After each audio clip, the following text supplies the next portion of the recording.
আল্লাহ পাক রব্বুল আলামিন আল্লাহর পবিত্র কালামের মধ্যে বলেছেন, বিসমিল্লাহির রহমানির রহিম, فمن يعمل من الصالحات وهو مؤمن فلا كفران لسعيه وإنا له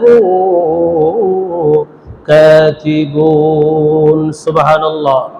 আল্লাহ পাক রব্বুল আলামিন বলেছেন, ও আমার ঈমানদার বান্দারা, বিশ্বাসী বান্দারা, তোমরা কি জানো, ফামান ইয়ামাল মিনাস সালিহাত, যদি এক যারা পরিমাণ ভালো কাজ করতে পারো, একটি নেকির কাজ করতে পারো, একটি ভালো পরামর্শ একজন বান্দাকে দিতে পারো, একজন মুসলমান ভাইকে, দ্বীনি ভাইকে তুমি আল্লাহর রাস্তার পথ দেখিয়ে দিতে পারো, তোমার জন্য ওইটাই হচ্ছে একমাত্র নেক আমল, এটাই হচ্ছে একমাত্র ভালো আমল।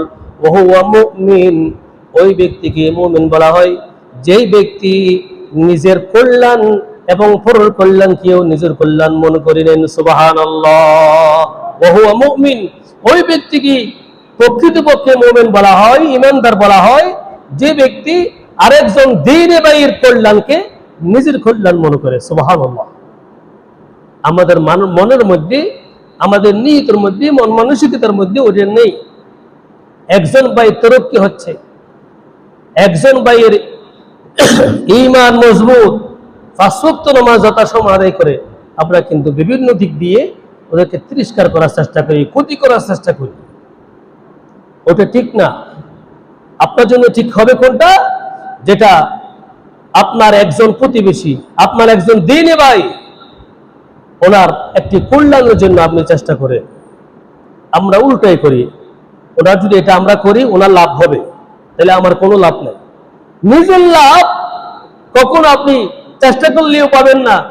আপনি যখন আরেকজন দ্বীনি ভাইয়ের কল্যাণ তালাশ করবেন, ভালো তালাশ করবেন, তখন আল্লাহ পাক রব্বুল আলামিনের পক্ষ থেকে আপনার কল্যাণটা অনিবার্য, একেবারে পুরোপুরি কল্যাণ হয়ে যাবে। সুবহানাল্লাহ।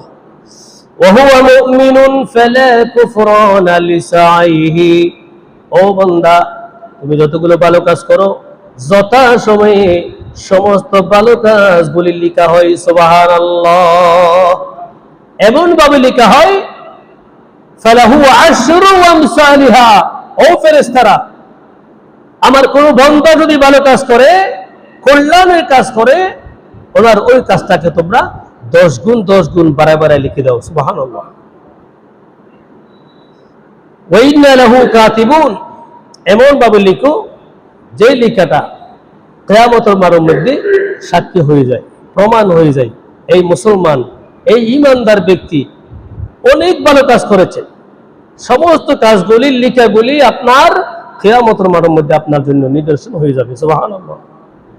আল্লাহ পাক রব্বুল আলামিন যে সমস্ত বান্দা আমরা দুনিয়ার মধ্যে এসেছি, জন্মের পর থেকে মৃত্যুর আগ পর্যন্ত আমাদের সুযোগ থাকে, তবে শেষ মুহূর্তের মধ্যে গিয়ে আমরা অনেকে যখন পৃথিবীর সমস্ত কিছু হারিয়ে ফেলি, স্মৃতিশক্তি হারিয়ে যায়, আপনার বিবেক বুদ্ধি চলে যায়, রিজিক বন্ধ হয়ে যায়, হায়াতের বাজেট শেষ হয়ে যায়, ওই মতো অবস্থার মধ্যে আমরা কিছু আল্লাহর বান্দা আছি, তওবা করি, আল্লাহ অনেক অন্যায় করলাম, অনেক অপরাধ করলাম, আপনি ক্ষমা করে দেন।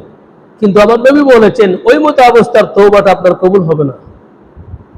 তওবা এমন অবস্থায় করতে হবে, তওবার পরবর্তী সময় আপনাকে ভালো কাজে ব্যয় করতে হবে, নামাজ প্রতিষ্ঠা করতে হবে, নামাজ কায়েম নয়, প্রতিষ্ঠা করতে হবে আপনাকে। আপনি নামাজ পড়তে আসতেছেন, আপনার প্রতিবেশী, আপনার ভাই বন্ধু ডেকে নিয়ে আসবেন, আল্লাহকে ভয় করবেন, ইন্নী আখাফুল্লাহ রাব্বুল আলামিন। আপনার তওবার পরবর্তী সময়গুলি ভালো কাজের মধ্যে ব্যয় করতে হবে। ওইরকম সময় হাতে নিয়ে আপনাকে তওবা করতে হবে, না হয় পরকালে গিয়ে আফসোস করতে হবে। আল্লাহ পাক সুবহানাহু ওয়া তাআলার পক্ষ থেকে, আল্লাহ নবীর হাদিস, আল্লাহর পক্ষ থেকে দৈনন্দিন কবরস্থানের মধ্যে একজন ফেরেশতা পাঠান। সুবহানাল্লাহ বলে। কয়জন? একজন ফেরেশতা প্রেরণ করেন। ওয়ান আব্দুল্লাহ ইবনে উমর রাদিয়াল্লাহু তাআলা আনহুমা, عن النبي صلى الله عليه وسلم أنه قال ما من يوم إلا ملك يهتف في المقابر وينادي يا أهل القبور আমার নবীর পক্ষ থেকে মেসেজ হচ্ছে আল্লাহ পাক সুবহানাহু ওয়া তাআলা সমস্ত কবরস্থানের মধ্যে আল্লাহর পক্ষ থেকে একজন ফেরেশতা নিযুক্ত করেন। ও ফেরেশতা, তুমি কবরস্থানের মধ্যে যাও, সমস্ত কবরস্থানের মুর্দাদের পরিস্থিতি হাল অবস্থা দেখিয়ে আসো, ওদের কি জিনিসের প্রয়োজন আছে এবং কোন জিনিস নিয়ে আফসোস করে একটু প্রশ্ন করে আসো, ওই প্রশ্নটা আমাকে জানাও। ফেরেশতা প্রত্যেক দিন কবরস্থানের মধ্যে এসে প্রশ্ন করে ডাক দেন, ও ইউনাদি ইয়া আহলাল কুবুর, ও কবরস্থানের মুর্দারা, বাসিন্দারা, ও কবরস্থানের বাসিন্দারা, তোমরা একটি কাজ করো, তোমাদের কোন জিনিসের উপরে আফসোস হয়, কোন জিনিস দেখলে ঘৃণা হয়, মনে আফসোস লাগে, এবং কোন জিনিসের উপরে তোমরা ঘৃণা করো, এটা জানাও। ওয়ায়ুনাদি ইয়া আহলাল কুবুর মান তাহসুদুন আল-ইয়াওম, এই কবরস্থানের মধ্যে আসার পর থেকে নিয়ে প্রত্যেক দিন তোমাদের এক একটি মুহূর্ত এক এক সময় এক এক রকম যাচ্ছে, এবং তোমাদের কোন জিনিসের প্রতি ঘৃণা হয়, কোন জিনিসকে দিকে তোমরা আফসোস করো, একটু জানাও। ওয়ায়ুনাদি ইয়া আহলাল কুবুর মান তাহসুদুন আল-ইয়াওম ফায়াজিবুনা ওয়া ইয়াকুলুনা নাহসুদু আহলাল মসজিদ, ও ফেরেশতা, আমাদের কোনো কারো প্রতি ঘৃণা নাই, হিংসা নাই, কারো প্রতি কোনো রাগ নাই, ক্ষোভ নাই। একজন ব্যক্তি, যেই ব্যক্তি নাকি মসজিদের দিকে রওনা দেয়, নামাজ পড়ার উদ্দেশ্যে রওনা দেয়, তাদের প্রতি আমাদের খুবই ঘৃণা হয়, আফসোস হয়। ফেরেশতা প্রশ্ন করেন, কেন? ওরা তো ভালো কাজই করে, ওরা যাচ্ছে মসজিদে ভালো কাজের জন্য, নামাজ পড়ার জন্য, প্রতিষ্ঠা করার জন্য, তোমাদের কেন আফসোস হয়? ইউসাল্লুনা ওয়ালা নাকদুরু নুসাল্লি, ও ফেরেশতারা, ওরা যে মসজিদের পথের দিকে রওনা দিচ্ছে, মসজিদের দিকে নামাজ পড়ার জন্য যাচ্ছে, কিন্তু আমরা হাজার চেষ্টা করলেও ওই মসজিদের দিকে যেতে পারি না। আমরা দুনিয়ায় যতদিন ছিলাম ততদিন পর্যন্ত আমাদের চক্ষু বন্ধ ছিল, দেখি নাই। এই কবরস্থানের মধ্যে আসার পর কষ্ট খুলে গিয়েছে, আমরা দেখতেছি একজন মুসল্লি যখন মসজিদের উদ্দেশ্যে রওনা দেয়, ওনাকে আল্লাহর পক্ষ থেকে রহমতের ফেরেশতা দিয়ে, স্পেশাল ফেরেশতা দিয়ে, গার্ড দিয়ে ওনাকে মসজিদের মধ্যে নেওয়া হয়। সুবহানাল্লাহ, আমরা ওই পথ অতিক্রম করে এসেছি, মসজিদে যেতে পারিনি, এখনো মসজিদে যেতে পারতেছি না। এবং আরো দেখি, একজন বান্দা যখন নামাজ পড়ে, নামাজ আদায় করেন, নামাজ পড়ার পর আল্লাহর পক্ষ থেকে রহমত নাযিল হয়, ওই রহমতের দৃশ্যগুলি আমরা দেখি, কিন্তু আমরা ওই রহমত থেকে বঞ্চিত হয়ে যাই। এই জন্য আমাদের আফসোস হয়। আর কিসের প্রতি আফসোস হয়? ওয়ায়াসুমুনা ওয়ালা নাকদিরু নাসুমু, ও ফেরেশতারা, যে সমস্ত আল্লাহর বান্দারা রোজা রাখে, ফরজ রোজা, নফল রোজা, এই 6 রোজা বিদায় হয়ে গেল, ওই সমস্ত বান্দাদের প্রতি আমাদের ঘৃণা হয়। আমরাও দুনিয়ার মধ্যে ছিলাম, কিন্তু অলসতা করেছিলাম, রোজা রাখতে পারি নাই, নামাজ পড়তে পারি নাই। ও ফেরেশতারা, তারা যখন রোজা রাখে, আমরা এখান থেকে দেখতে পাই আল্লাহর পক্ষ থেকে স্পেশাল রহমত ইফতারের সময় নাযিল হয়। সুবহানাল্লাহ, আমরা এই জন্য রোজাদারদেরকেও দেখলে আমাদের ঘৃণা হয়, আমরা পারি না। এর পরবর্তী বলতেছেন, আর কিসের প্রতি ঘৃণা হয়? ওয়ায়াতাসাদদাকুনা ওয়ালা নাকদিরু নাতাসাদদাক, ও ফেরেশতারা, যে সমস্ত আল্লাহর বান্দারা সদকা করে, একজন গরিব মিসকিন অসহায় ব্যক্তি যখন একজন মুসলমান ভাইয়ের দরজায় দাঁড়ায়, একজন ধনী ব্যক্তির সামনে দাঁড়ায়, যখন ভিক্ষা চায়, এই ভিক্ষা দেওয়ার সময় আমাদের প্রচুর ঘৃণা হয়, আফসোস হয়। আল্লাহ দুনিয়ার মধ্যে আমাকে কোটিপতি বানাইছিলেন, অনেক ধন সম্পত্তি ওয়ালা লোক ছিলাম, কিন্তু 1 টাকাও সদকা করতে পারি নাই। ওরা যখন সদকা আদায় করে, গরিব মিসকিনটাকে আদায় করেন, আল্লাহর পক্ষ থেকে সাথে সাথে রহমত নাযিল হয় এবং বলা মুসিবত গুলি দূর হয়ে যায়। সুবহানাল্লাহ। ওগুলো আমরা দেখতে পাই।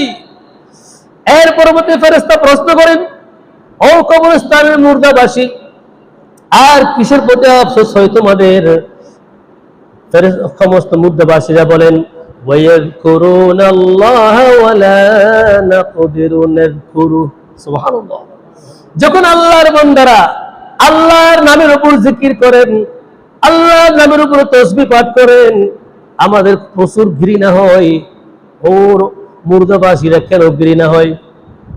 ফেরেশতারে, আল্লাহর নামের উপর যখন জিকির করা হয়, তাসবিহ পাঠ করা হয়, আল্লাহ পাক সুবহানাহু ওয়া তাআলা ওই বান্দার কলবের সমস্ত গুনাহগুলি মাফ করে দেন, কলবটা আয়নার মতো পরিষ্কার করে দেন। সুবহানাল্লাহ।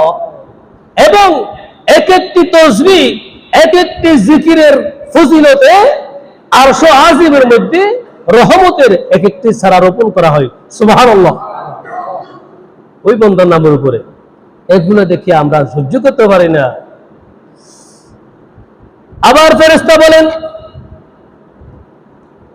ও মুর্দাবাসীরা, এই ঘৃণাটা, এই হিংসা কখন দূর হয়ে যায়?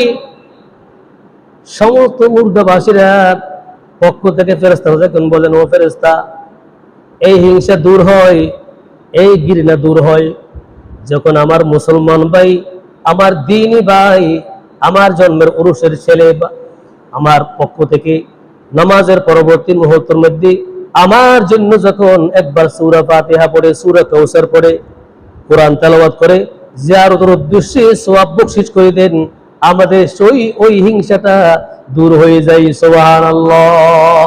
ইসরাইলি সওয়াব যাকে বলি, কিন্তু আমরা এগুলো করি না। আল্লাহ পাক রব্বুল আলামিন সমস্ত মুর্দাবাসীদেরকে এটাই বুঝাইতে চাইছেন যে দুনিয়ার মধ্যে যখন ছিলে তোমাদের অনেক সুযোগ ছিল, নামাজ পড়ো নাই। আল্লাহর কোরআন একটি আয়াত 1 মাস নয়, 1 বছরের মধ্যে নয়, জিন্দেগীর মধ্যে একটি কোরআন আয়াত তেলাওয়াত করতে পারো নাই। এমন আমরা মুসলমান আছি, দাবি করি মুসলমান, কোরআন তেলাওয়াত করতে পারি না। বিশেষ করে আল্লাহর পক্ষ থেকে ফয়সালা যেটা হয় সেটা আমাদেরকে মেনে নিতে হয়, সেটা হোক বা ভালো কিংবা খারাপ।